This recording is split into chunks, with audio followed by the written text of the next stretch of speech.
욥기서 8장 1절로 봉독하도록 하겠습니다. 수아 사람 빌닷이 대답하여 이르되 내가 어느 때까지 이런 말을 하겠으며 어느 때까지 내 입의 말이 거센 바람과 같겠는가. 하나님이 어찌 정의를 굳게 하시겠으며 전능하신 이가 어찌 공의를 굳게 하시겠는가. 내 자녀들이 주께 죄를 지었으므로 주께서 그들을 그 죄에 버려 두셨나니 내가 만일 하나님을 찾으며 전능하신 이에게 간구하고 또 청결하고 정직하면 반드시 너를 돌보시고 내 의로운 처소를 평안하게 하실 것이라. 내 시작은 미약하였으나 내 나중은 심히 창대하리라. 아멘. 욥기서의 말씀, 우리 일반적으로 통상적으로 생각하기에는 굉장히 충격적인 그런 말씀이 상당히 많이 있습니다. 그리고 반전 같은 말씀이 굉장히 많이 있습니다. 우리 상식으로는 참 이런 내용이 참 좋은 말씀이고 주옥 같은 말씀이다 라고 생각했는데 그 뜻이 전혀 그 뜻이 아닌 것들이 사실은 욥기서 안에 많이 기록되어 있습니다. 욥기의 내용은 초반에는 욥의 그 불행한 그러한 모습부터 시작이 되죠. 물론 그러기 이전에 욥은 사실상 하나님께로부터 인정받았던 의인이었습니다. 아주 정직했고 아주 순전하고 깨끗하게 살았던 그러한 믿음의 사람의 어떤 표상입니다.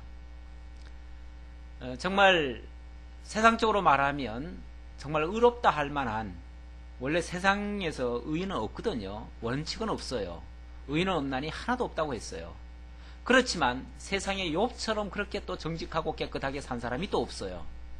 그것은 하나님을 절대적으로 신뢰했고 또 사람 앞에서도 어떠한 경우에도 허물이 없을 정도로 그만큼 완벽을 기한 그런 사람이었는데, 그래서 오죽하면 하나님도 칭찬하고 자랑할 만한 그런 사람이었는데, 그런 사람에게 사탄이 역사를 해서 하루아침에 완전히 알거지가 됐습니다. 그 부여하던 재산 다 날라갔고, 뿐만 아니라 가족 다 잃었습니다. 뿐만 아니라 자기 몸에 질병까지 얻었습니다. 이제 자기에게 남은 거라고는 아무것도 없습니다. 고통 속에서, 질병 속에서 정말 흐르는 고름을 닦으면서 흙에 뒹구는 정말 비참한 그런 처지에 놓였습니다. 그러다 보니 너무너무 고통스러워서 그것 때문에 밤잠 못 자다가 하나님 앞에 하소연을 했지요. 하나님, 이렇게 사느니 차라리 이 생명 거두어 달라고. 차라리 죽는 것이 사는 것보다도 더 기쁘다고. 오히려 하나님께서 즉시 데려가시면 그것을 하나님의 크신 은혜로 기억하고 하나님의 위로라고 생각하겠노라고, 이렇게 하나님 앞에 고백을 했습니다. 그런데 그것을 보러 왔던 그 욥을 위로하러 왔던 욥의 세 친구들이 그 장면을 보고 욥을 책망하기 시작합니다. 욥의 중심은 알지 못한 채, 욥의 그 안타까움을 위로하지는 못한 채, 오히려 욥의 그 입에서 나오는 탄성 같은 그 아픈 호소, 그걸 때문에 욥에게 온갖 질책을 다 가하기 시작합니다.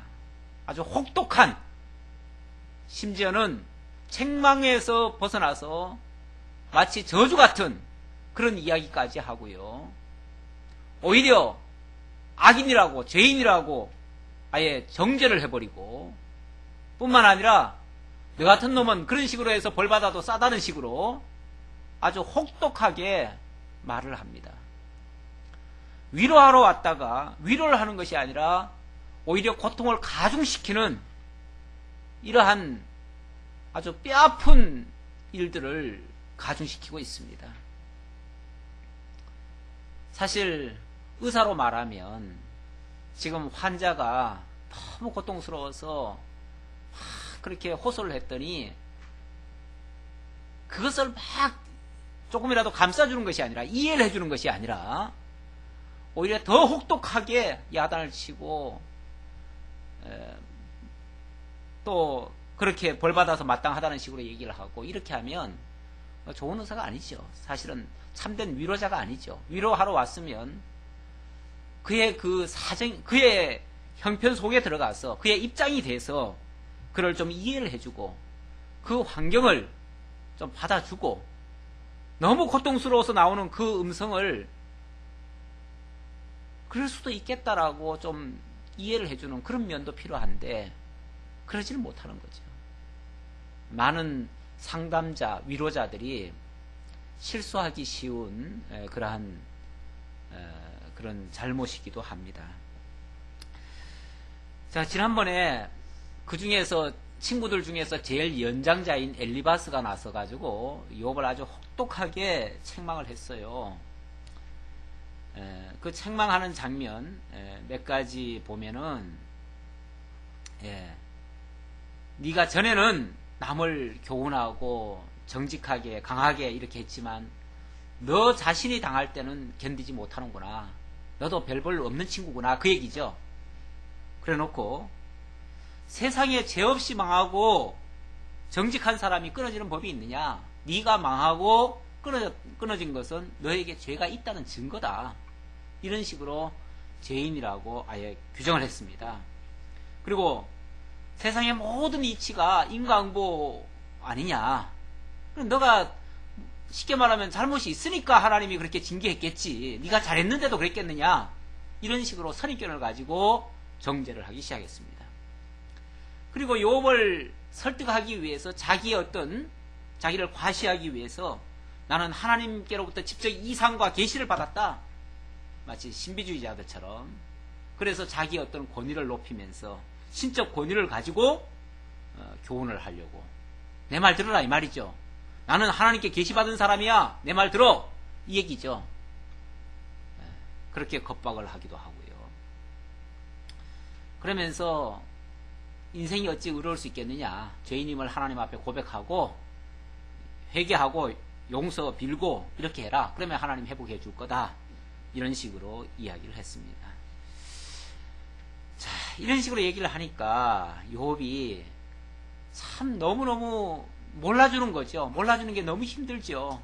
그러니까 자기 고통도 어려운데다가 자기 입장은 전혀 이해를 못 해주고 위로는 고사하고 더 아픈 소리를 해제키니까, 그런 위로라면 차라리 안 해주는 게 낫겠다. 차라리 입을 좀 닫아줬으면 좋겠다. 차라리 얘기를 안 해주고 좀 내버려뒀으면 좋겠다. 그렇죠? 너무 고통스러운데 안 그래도 그냥 죽겠는데 옆에 와가지고 죄인이야 회개해 이런 식으로 다그치니까 이건 도움이 안 됩니다. 쓸데없는 의사예요. 한마디로 말하면 쓸데없는 의사예요. 그러니까 거기에 대해서 내가 이런 형편이라서 이렇게 내가 탄식할 수밖에 없지 않느냐라고 자기의 입장을 좀 호소를 하면서 변호를 하면서 차라리 이런 고통 속에서 내가 견딜 수 없어서 죽음을 호소한 거다. 내 입장 좀 이해해 달라. 이런 식으로 했지요.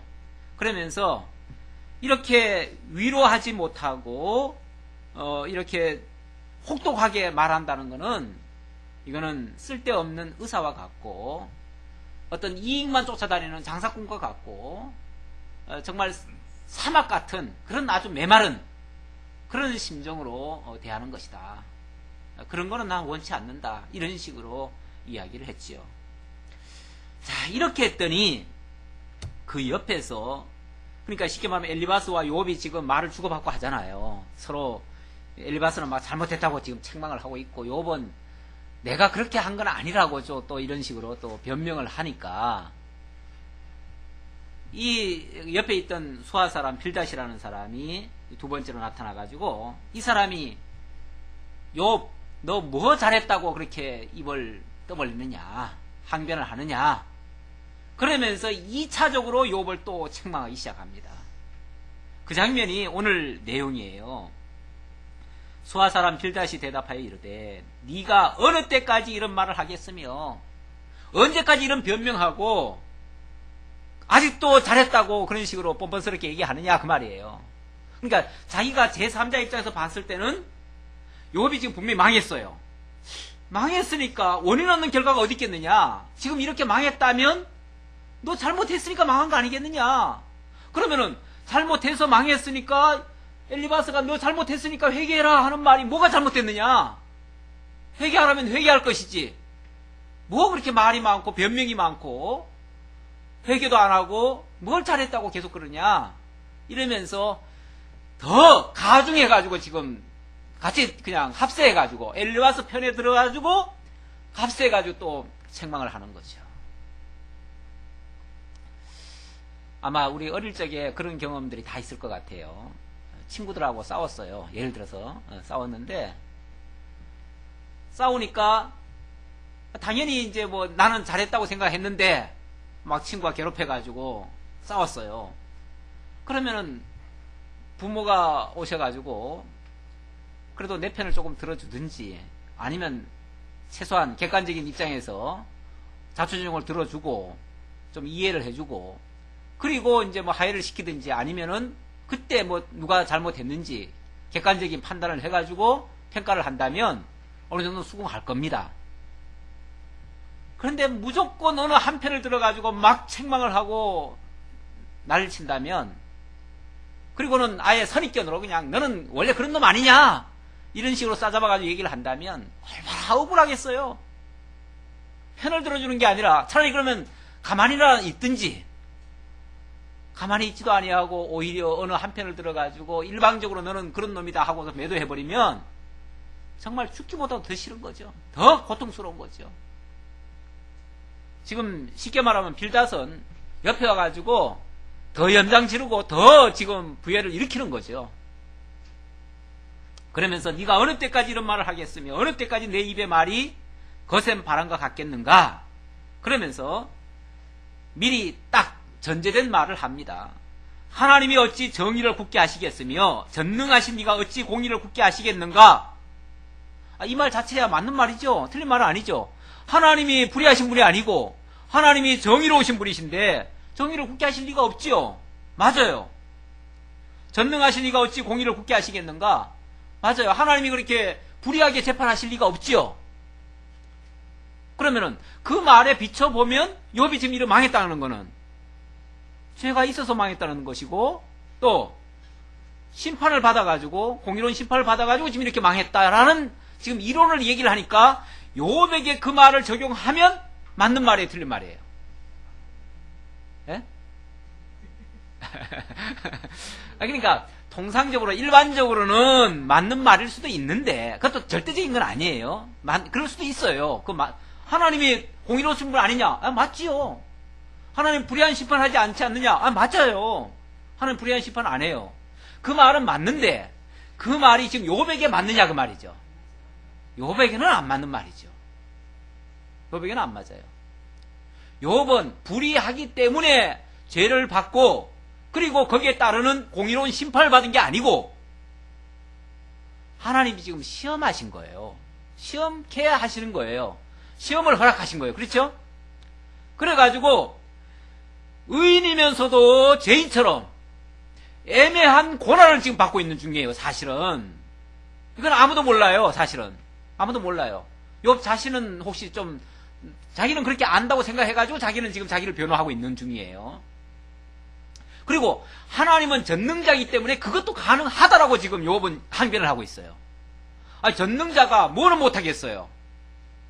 죄인만 벌하실 수 있는 게 아니라 의인도 고난받게 하실 수 있는 거죠. 전능자니까. 지금 욥은 그 말을 하고 있는 중이에요, 지금. 근데 그 말을 일반인들 입장에서는 이해를 못해요. 하나님 공의로우신 분인데 어떻게 의인에게 고난을 줄 수 있겠느냐. 근데 의인은 고난이 없습니까? 사실 성경에 보니까 의인이 고난이 더 많아요. 욥 말고 다윗 같은 경우. 다윗이 무슨 죄가 그렇게 많습니까? 정말 하나님께, 죄라면은 하나님께 부름받고, 기름 부음 받고, 하나님의 사람으로 선택받은 것밖에는 죄가 없어요. 그런데, 그렇게 선택받은 이유 때문에 억울하게 사울에게 누명을 쓰고 사울에게 미움을 받고 그리고 사울로부터 죽이려고 칼을 던지고 창을 던지고 뿐만 아니라 도망을 치니까 전 국민들에게 포고령 내려가지고 다윗을 잡아들이라고. 그것도 한두 해도 아니에요. 몇십 년간을 그 짓을 해요. 그러니까 오죽하면 조국에서 살지를 못해요. 나중에는 적국에 가가지고 적국에 가서 어떻게 제대로 삽니까? 그러니까 미친 채 하면서 미치광이로 살아가요. 그러면서 호소할 때라고는 하나님밖에 호소할 데가 없으니까 아무도 안 알아줘요. 자기를 호소할 때라고 하나님밖에 없으니까 하나님이요, 때로는 정말 차라리 그런 삶이라면 죽음이 차라리 낫지요. 그렇게 호소할 때도 있고, 또 하나님 앞에 얼마나 막 심지어는 투정 같은 건 얘기를 하지요.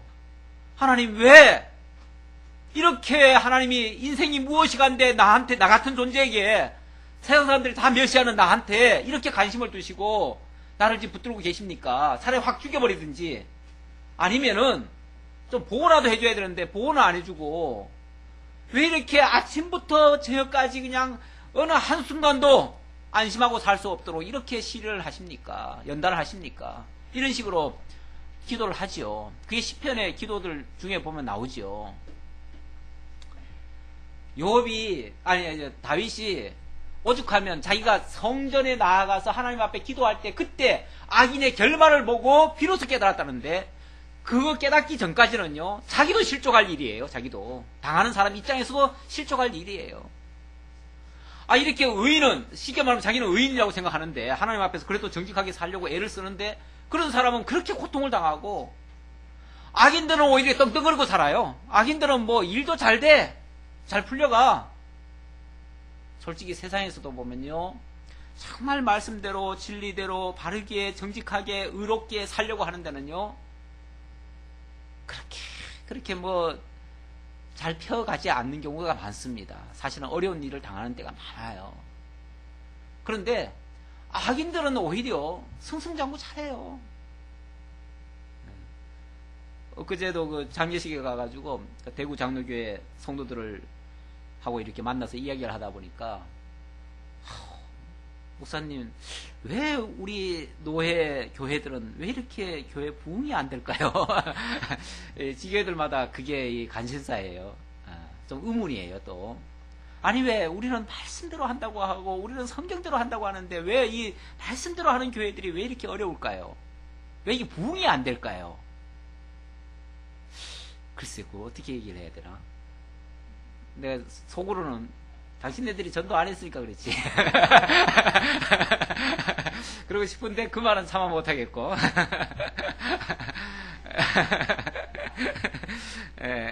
그런데 이제 사실은 이 진리가 그렇게 세상에서 환영하지 않습니다.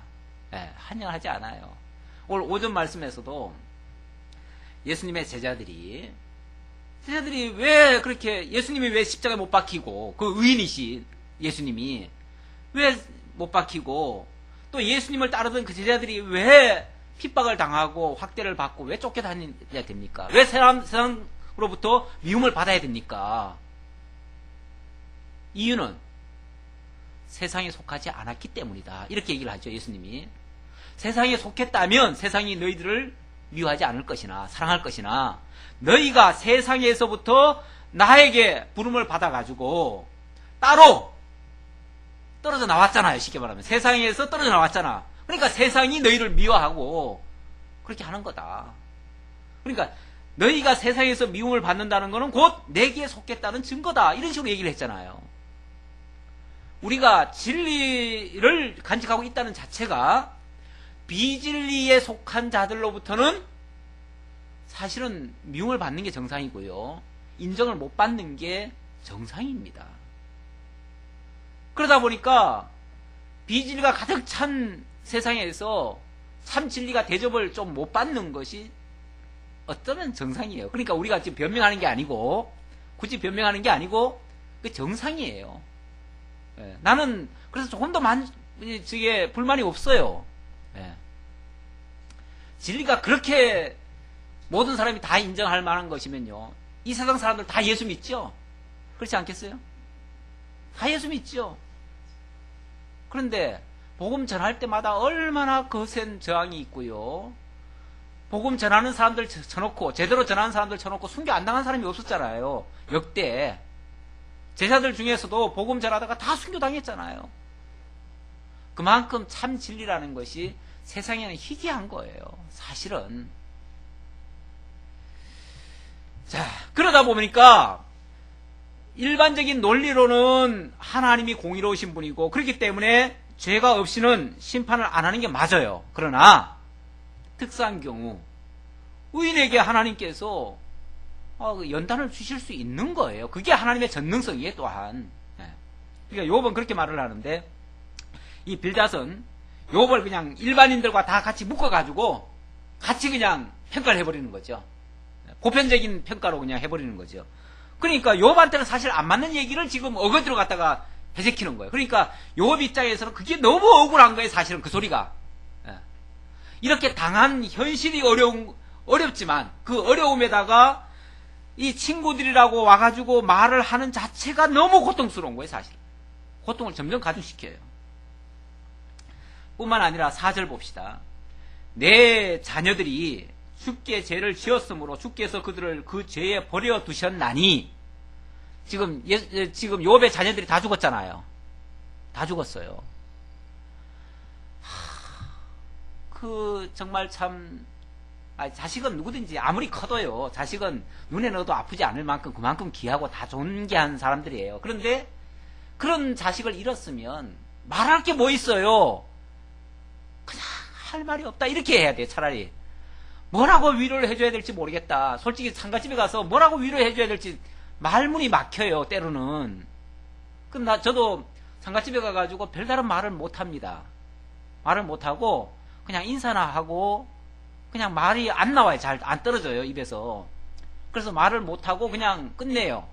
그러다가 이제 설교할 기회가 되면은 설교를 통해서 이제 말씀을 하지만은 설교할 기회가 아닌 상태에서는 무슨 말을 해야 될지 잘 모르겠어요. 솔직히. 사람의 위로가 또 위로가 되겠어요? 만약에 하려면 위로나 해주고 이해나 해주면 돼요. 얼마나 아프겠느냐, 얼마나 힘들겠느냐 이 정도만 얘기해주면 되는데 당장 뭐라고 그럽니까? 네 자녀들이 주께 죄를 지었으므로 주께서 그들을 그 죄에 버려두신 거 아니냐? 무슨 소리예요? 죄값대로 죄값 받아가지고 다 죽은 거 아니냐? 이렇게 얘기하는 거죠. 얼마나 이 가슴에 대못질을 하는 거 아닙니까 지금? 안 그래도 자식을 잃은 것이 너무 아픈데 거기다가 대고 다 죄 지어가지고 벌 받은 거야 이런 식으로 얘기하는 거 아닙니까 지금? 얼마나 아픈 소리예요. 얼마나. 이거는 정말 위로자가 아닙니다. 이건 친구로서 할 말이 아니에요. 그런데 위한답시고 그렇게 말을 합니다. 사람들이. 위문을 가가지고 또는 신방을 가가지고 위문한답시고 또 위로한답시고 하는 말이 그래 뭐 죄지었으니까 벌 받아야지 뭐 어떡해 이렇게 말하면 그리고는 기껏 한다는 말이 뭐예요? 그러니까 뭐 하라고? 회개하라고. 그러니까 회개하라는 말이 참 좋은 말이에요. 사실은 회개라는 말이 나쁜 말 아니에요. 좋은 말인데 죄를 전제해놓고 너는 죄인이야 아니면 네 자식들이 다 죄인이야 이렇게 전제해놓고 회개를 촉구하니까 그게 맞는 말이에요, 틀린 말이에요? 전혀 거기에 안 맞는 말이에요. 걸맞지 않는 얘기예요. 그래놓고 그것을 기준으로 해가지고 가정하는 모든 말들 맞는 말이겠어요, 틀린 말이겠어요? 거기에 근거한 가정된 말들은 다 쓸데없는 말이에요. 사실은 쓸데없는 말이고 그 말들은 얼른 듣기에는 다 맞는 말 같은데 사실은 다 틀린 말이에요. 어울리지 않는 말이에요. 적합한 말이 아니에요. 옷을 입었는데 맞는 옷이 아니에요. 요즘 동남아 지역에는 내복바람으로 다니는 사람들이 그렇게 많다네요. 예? 왜 그러냐 그러니까 그쪽에는 사실은 속옷을 안 입고 다니는 사람들도 많아요. 왜냐하면 가난하기도 하고 또 더운 지방이니까 그렇게 뭐 안 입고 살아도 돼요. 그러니까 겉옷만 하나 걸치고 다니는데 쉽게 말하면 집에 속옷이 없어요. 그런데 이제 좀 부자들은 속옷도 입고 좀 이렇게 사치하게 뭔가 좀 화려한 게 속옷도 왜 좀 패션 속옷들이 있잖아요. 그렇다고 해서 아주 속옷을 얘기하는 게 아니라 이제 그 잠옷 같은 거 그런 걸 입고 다니기를 좋아한대요. 왜냐하면 그게 부의 과시래요. 예. 너희들 입고 다니지 못하는 나 옷 입고 다닌다. 그리고 밤에 잘 때 옷 입고 잔다. 이게 이제 자랑이라는 거죠. 사람들이 은근히 왜 남들 하지 못하는 일을 한다는 걸 자랑하고 싶어 하잖아요. 왜 그쪽 얘기를 했죠?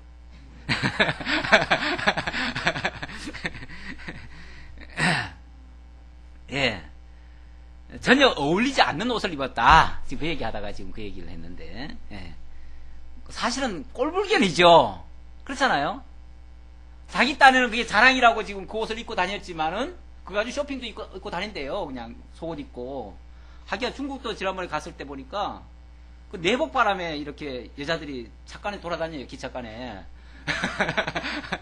그러니까 난 이상해가지고 왜 그러냐고 나중에 물어봤더니, 거기 이제 목사님도 그렇게 막 여성도들을 내복바람에 그냥 맞이하고 그래요. 그래서, 왜 그러냐고 이상하다고 그랬더니, 여기는 그게 왜 흉이 있냐요.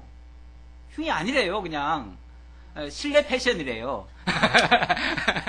실내 패션이고 그거는 아무런 뭐 저 그렇게 없대요. 그냥 아예 그냥 그쪽 문화가 그렇게 돼서 괜찮은데 제3자가 봤을 때는 꼴불견이죠. 그러니까 뭔가 어울리지 않는 옷을 입고 있으면 그게 사실은 적합하지 않다는 얘기를 하려고 지금 내가 한 소리예요. 예를 든 거예요.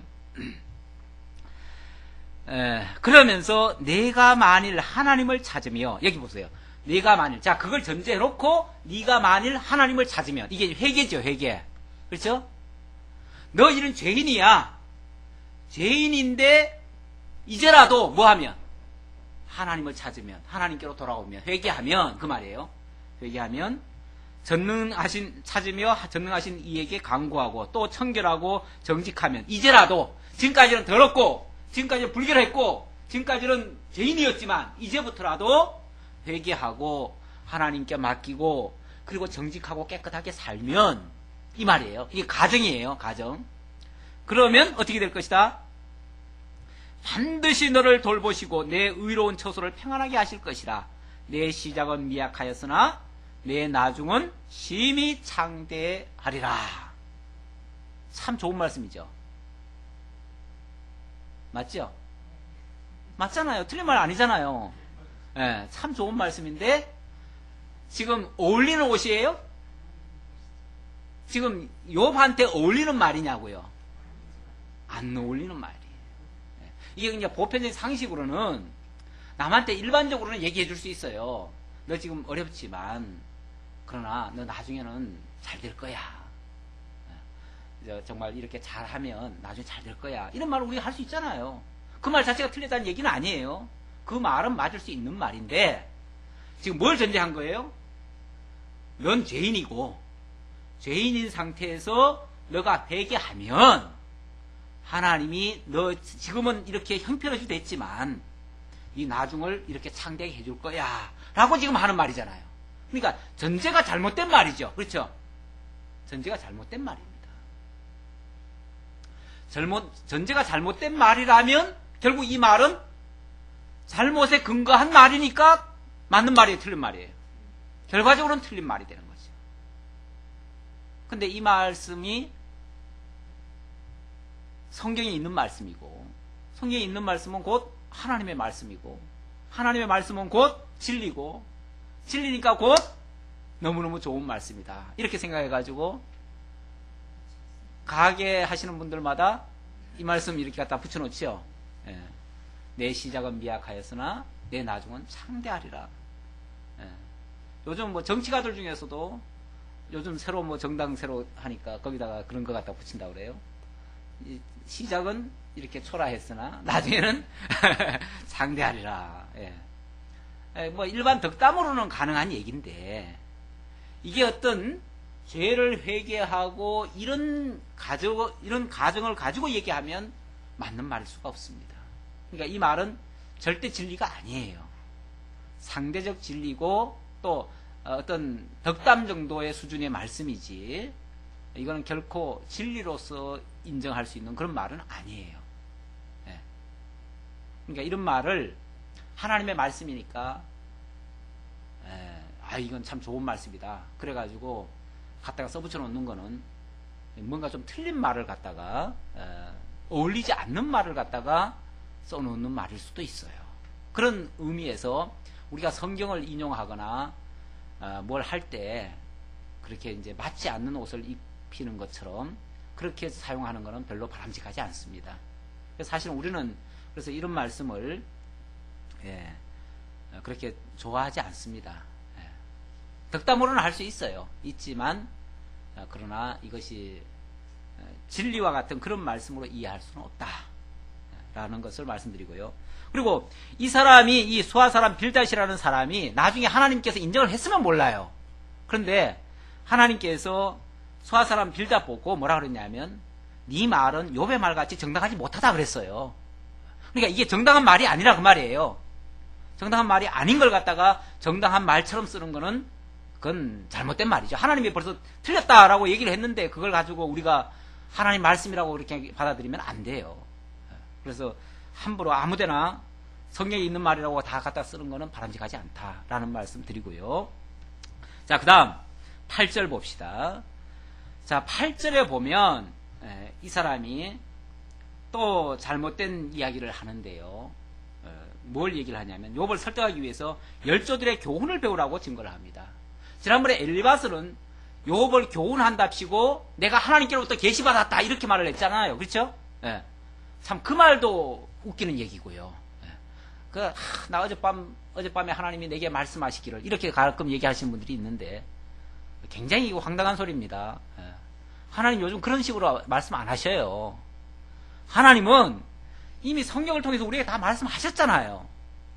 성경과 같이 이렇게 정확하고 무어하고 확실한 말씀을 주셨는데 왜 또 사이드로 별도로 이렇게 또 어떤 사람한테만 특별 계시를 따로 주겠어요.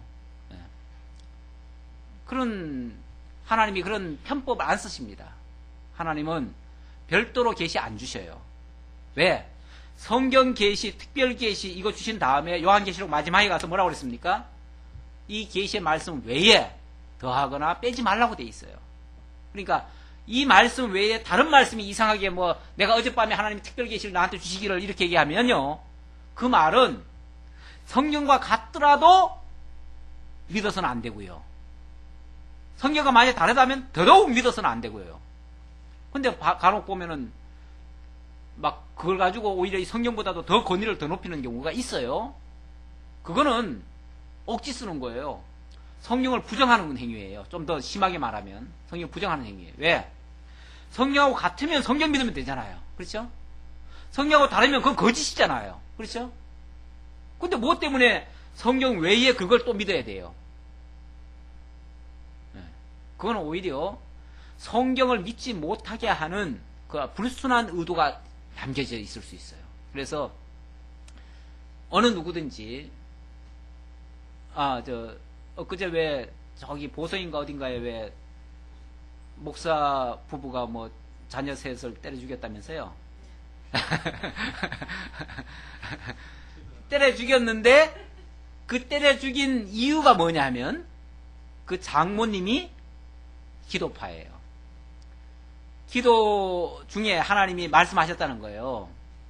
잠언 24장인가요? 거기 보면 내 자녀를 때려라. 채찍으로 때릴지라도 죽지 아니하리라. 그 말씀을 주셨다는 거예요. 그래가지고 그 말씀대로 목사한테 얘기를 했고 목사가 그 하나님의 계시니까 그 장모님이 지금 기도 끝발 세신 장모님이신가 봐요. 그러니까 그 장모님이 기도하셔가지고 자기한테 지금 하나님의 계시를 받아가지고 지금 얘기를 해준 거니까 뭐예요? 하나님의 말씀이죠. 하나님의 말씀에 순종하려니까 어떻게 해야 돼요? 때려야죠. 그래가지고 그냥 병든 애 셋을 갖다가 먹이지도 않고 때려가지고 죽여버렸잖아요, 다. 그래놓고 또 기도하면 또 산다고 해가지고 또 장모 말 듣고 해가지고 그래서 장모가 또 잡혀갔어요. 예, 잡혀갔어요. 이제 범행 사주 혐의로. 예, 이게 지금 심각합니다, 사실은. 이게 지금 없을 것 같은데요. 이런 일이, 이 계명천지에, 이 밝은 세상에, 아직까지도 그렇게 계시받는다고 하는 사람들이 종종 있어요. 그런데 이 빌닷은 그쪽 과는 아니고요. 신비과는 아니고, 예, 이 사람은 전통과입니다. 전통과인데 어떻게 말을 하냐면 8절 봅시다. 청하건대 너는 옛시대 사람에게 물으며 조상들이 터득한 일을 배울지어다. 누구한테 배우라고요? 조상들에게 교훈을 받아라. 옛사람들 얼마나 지혜로우냐. 그 옛사람들에게 교훈을 받아라. 이렇게 얘기하는 거죠. 그러면서 우리는 어제부터 있었을 뿐이라 우리는 아는 것이 없으며 세상에 있는 날이 그림자와 같으니라. 이건 무슨 얘기냐면 너나 나나 우리는 아직까지 어리지 않느냐. 그러니까 우리가 아는 게 뭐 있느냐. 이제는 우리는 마치 어제 태어난 자식들처럼 아무것도 세상 물정 모르지 않느냐. 그러니까 우리는 누구한테 머리 숙여야 된다? 옛 어른들, 조상들, 연세 드신 분들. 자, 이것도 통상적으로는 맞는 말이에요, 틀린 말이에요? 일반적으로는 맞을 수 있는 말일 수도 있어요. 그렇죠? 아, 옛날 어른들, 그래서 옛날 어른들 말에 귀를 기울여라. 또, 뭐예요, 이 머리, 흰 머리 앞에 고개 숙이라. 뭐 그런 말 있잖아요. 그렇죠? 네. 그 말이 뭐냐면, 어른들은 경험이 많아요. 배운 게, 그러니까 어떤 학식을 얘기하는 게 아니라, 경험학적으로 아는 게 많아요. 경험학적으로. 그러니까 나는 미처 경험하지 못한 게 많잖아요. 그랬으니까 당연히 어려운 문제가 있을 때는 그 어른들한테 좀 물어보고, 그래가지고 어른들한테 지혜를 얻어가지고, 그렇게 살면 참 인생 성공할 수 있다. 그 얘기거든요. 그러니까 통상적으로는 이게 맞는 얘기고, 괜찮은 얘기입니다. 괜찮은 얘기인데, 이걸 이제 절대화 시켜버리면 이제 문제가 되는 거죠. 이게 하나의 교리화 돼버리면, 아니, 어른은 무조건 다 지혜롭습니까? 어른은 무조건 모든 것이 다 위대하고 똑똑합니까? 훌륭하십니까? 지금 여기 가만히 보니까 어른들에게 권위를 주기 위해서 우리는 어제부터 있었을 뿐이라 우리는 아무것도 아니라는 걸 얘기하는 거예요. 우리는 기껏 산 날이 하루밖에 없지 않느냐 이런 식으로. 그러니까 우리의 삶이라고 하는 건 짧지 않느냐 그 얘기인데 이제 어제부터 있었을 뿐이라 이렇게 얘기한 거죠. 그러면 우리는 아무것도 아니고 어른들은 완벽하게 다 알고 이렇게 만약에 전제를 해놓고 그러니까 어른들 말은 무조건 들어야 돼 이렇게 얘기하면 그게 맞는 말이에요? 그렇게 되면 그 전제가 잘못되면 틀린 말이 될 수 있는 거예요. 그러니까 일반적으로 통상적으로는 그럴 수 있는 말인데 그걸 절대화 시켜버리면 이거 틀린 말이 되는 거예요. 그러면서 어른들 말에 귀 기울이라고 이런 식으로 얘기하는 거죠. 그들이 내게 가르쳐 이르지 아니하겠느냐? 그 마음에서 나오는 말을 하지 아니하겠느냐? 그러니까 뭐 하라고요? 그들 말을 귀 기울여서 듣고 그분들이 시키는 대로 해라. 참 우리가 일반적으로 이제 얘기할 때 그래도 네 지혜 네가 안다고 그렇게 까불락거리지 말고 어른들 말 좀 듣고 이렇게 하는 거 좋다. 이렇게 말하는 정도는 괜찮아요. 그리고 어른들이 또 우리가 경험하지 못한 것들이 많아요. 그렇기 때문에 그런 좋은 측면을 받아들이는 것은 괜찮습니다.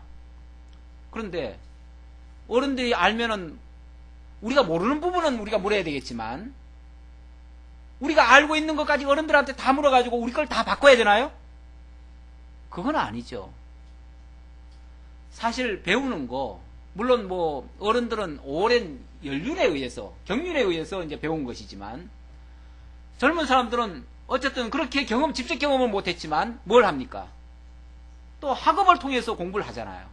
근데 사실은 젊은이들이요 어떤 면에서 학업적으로 말하면은 어른들보다도 훨씬 더 많이 배울 수 있습니다.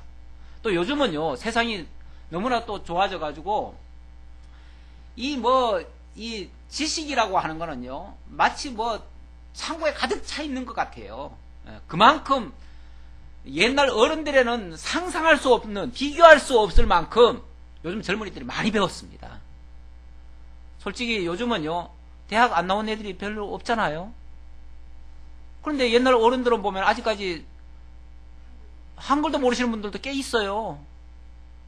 근데 그분들이 뭐라고 그러냐면 요즘 애들은 아주 형편없다는 거예요.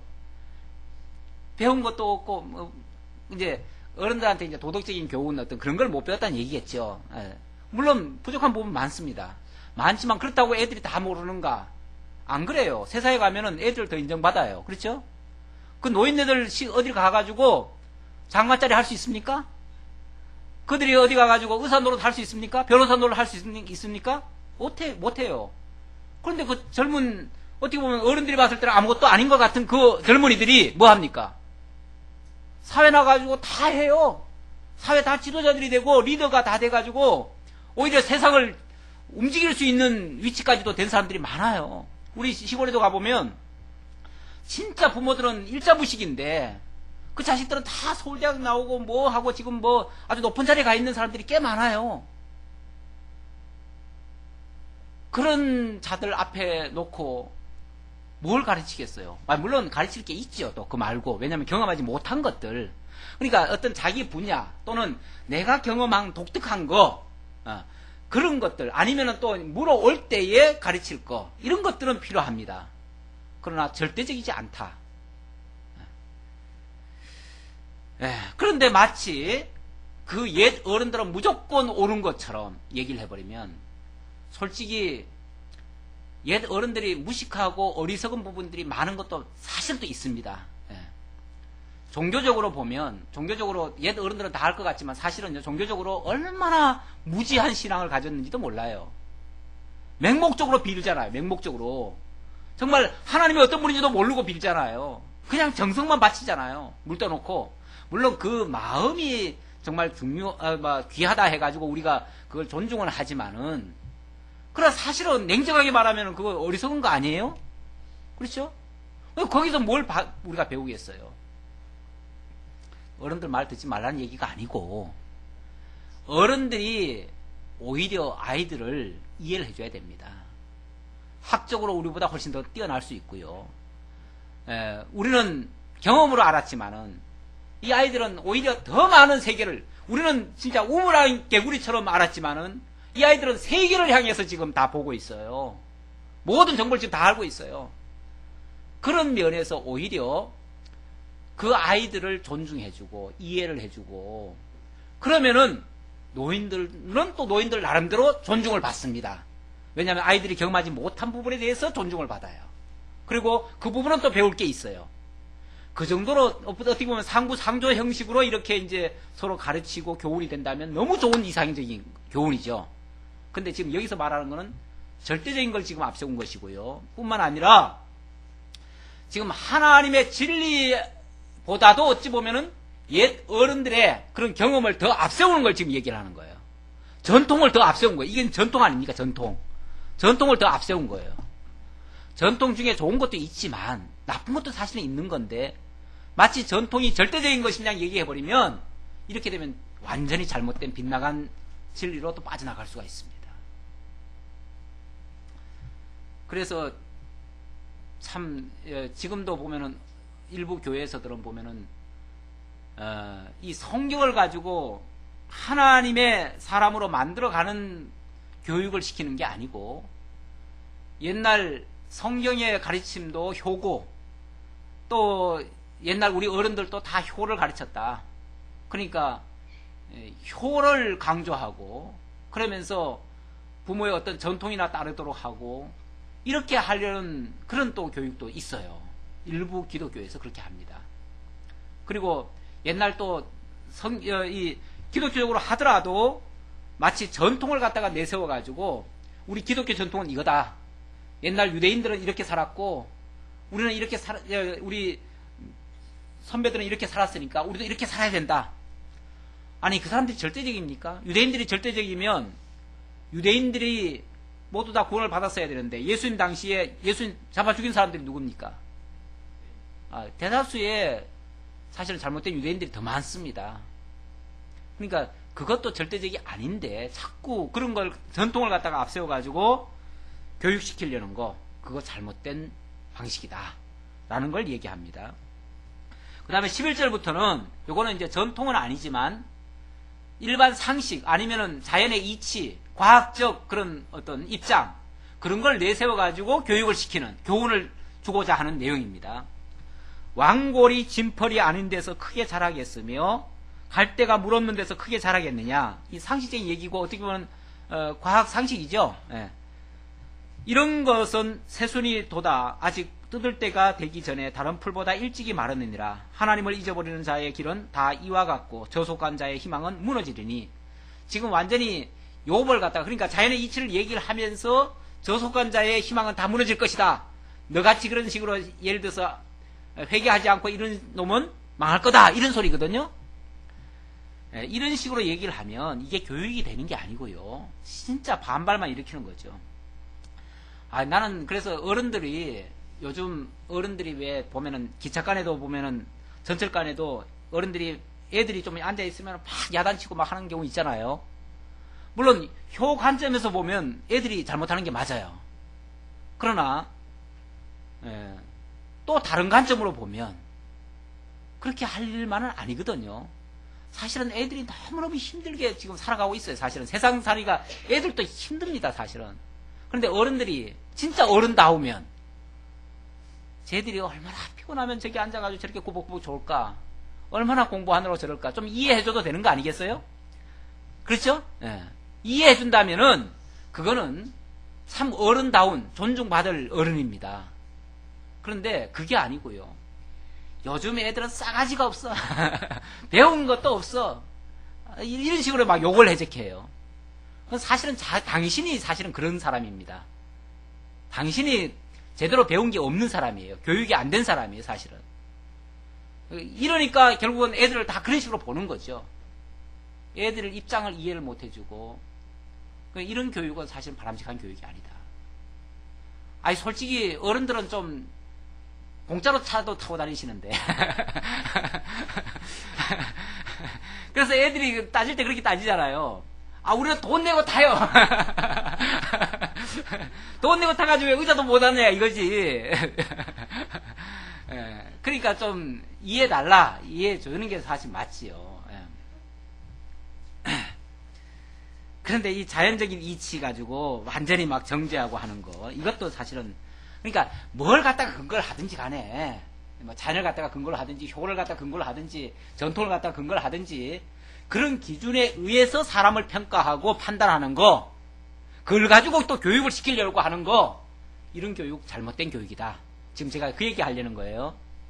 우리 성경적인 교육은 그런 교육이 아니다. 성경적인 교육은 하나님이 어떤 분인지를 가르쳐줘야 되고, 여기서는 하나님의 어떤 주권, 하나님의 어떤 그 능력, 하나님의 어떤 역사, 이런 것들을 우리가 깨달아 아는 게 중요해요. 그러면은 저절로 그분 앞에 무릎을 꿇습니다, 누구든지. 그러니까 하나님이 어떤 분이신지만 얘기하면 돼요, 차라리. 차라리.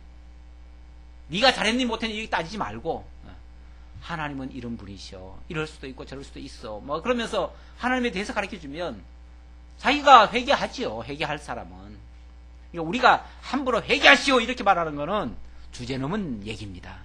애들 하보고 싸가지 없게 일어나 이렇게 하는 거랑 똑같은 얘기예요. 전철간에서 그렇게 하는 거랑 똑같은 이치다 그 말이에요, 이치적으로 말해서. 자, 그 다음 그가 믿는 것이 끊어지고, 자, 이렇게 제대로 잘못된 데서 너가 지금 징계받았기 때문에 그런 식이라면 이렇다 그 말이에요. 그가 믿는 것이 끊어지고 그가 의지하는 것이 거미줄 같은 즉 그 집을 의지할지라도 집이 서지 못하고 굳게 붙잡아 주어도 집이 보존되지 못하리라. 너는 망해도 싸, 너는 이제 망할 수밖에 없어, 이런 식이에요. 왜? 죄인이니까. 이렇게 이제 전제하고 얘기하는 거예요.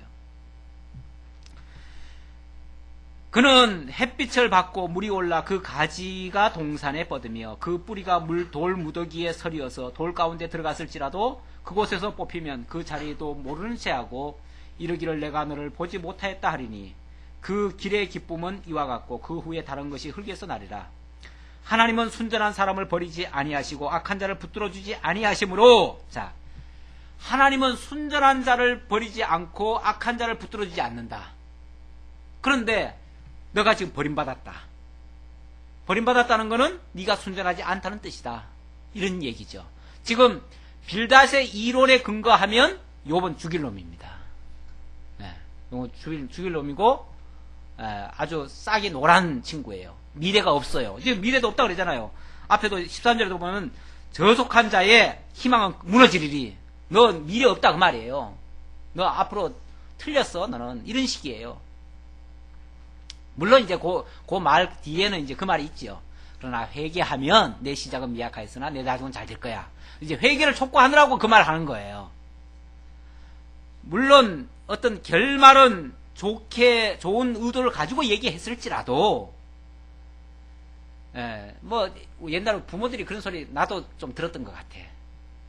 당신 뜻대로 이렇게 막 교육을 시키려고 하고 막 다그치다가 안 되면 나가 죽어! 그래. 나가 죽어. 누가 나한테 진짜 얘기했다는 얘기 아니라 어른들이 그런 소리를 많이 해요. 그런 많은 소리 하는데, 아무리 그래도 그렇지. 나가서 죽어라는 말은, 이건 절망적인 얘기 아닙니까? 할 수 있는 말이 있고 해서는 안 되는 말이 있지요. 아무리 부모가 당신 뜻 안 따른다고, 그리고 고집 피우고 지 마음대로 한다 할지라도, 그렇게 말하면 그거는 안 되는 얘기죠. 자, 지금 어찌 보면, 욥이 회개하지 않는다고 지금 막 몰아붙이는 거예요. 지금 막 몰아붙여요. 자, 그 다음. 웃음을 내 입에, 즐거운 소리를 내 입술에 채우시리니, 너를 미워하는 자는 부끄러움을 당할 것이라, 악인의 장막은 없어지리라. 이게 이제 뭐 하면 이렇다는 거예요?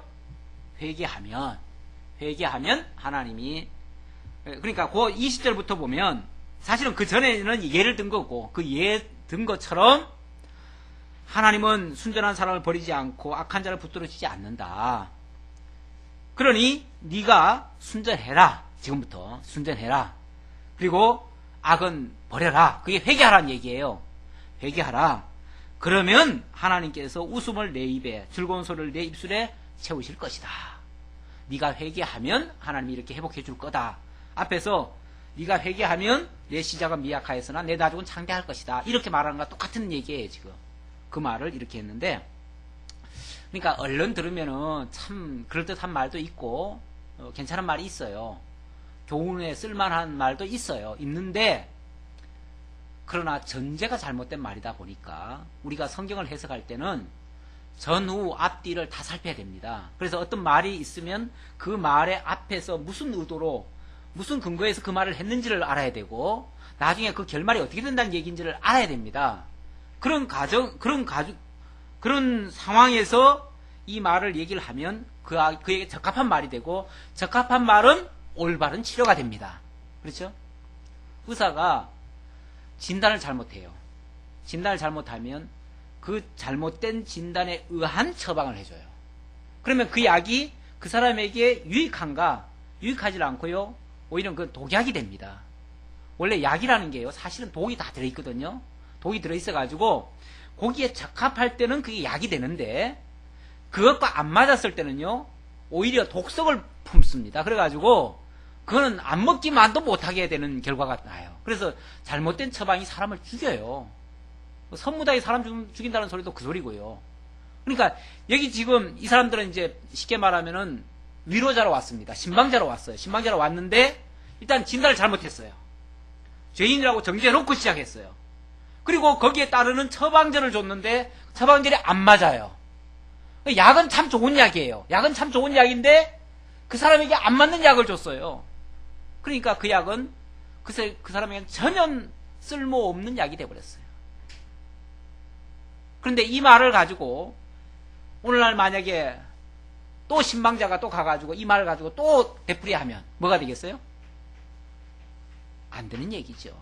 그러니까 이런 말을 가지고 우리가 어떤 교훈을 주는데 사용하면은 안 될 말이 됩니다. 그러니까 오늘 말씀 전반적으로는 결국 이렇게 잘못된 관점에 의해서 성경을 이해한다든지 하나님을 잘못 깨닫게 된다면, 하나님의 그 의도도 모르고 잘못 깨닫게 된다면 우리가 엄청난 실수를 할 수 있다. 그래서 성경은 바르게 깨닫는 것이 중요하고, 그 바르게 깨달은 데서부터 비로소 나의 어떤 생각과 또는 남에게 교훈과 모든 것이 올바르게 이루어진다라는 것을 말씀드렸습니다. 기도하겠습니다. 아버지 하나님 감사합니다.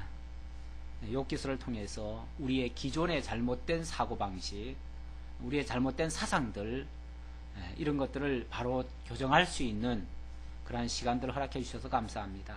아버지 하나님, 선입견이 얼마나 무서운 것인지, 잘못된 판단, 잘못된 가치 기준이 얼마나 많은 사람을 힘들게 하고 어렵게 하고 병들게 하는지 오늘 말씀을 통해서 똑똑히 깨달았습니다.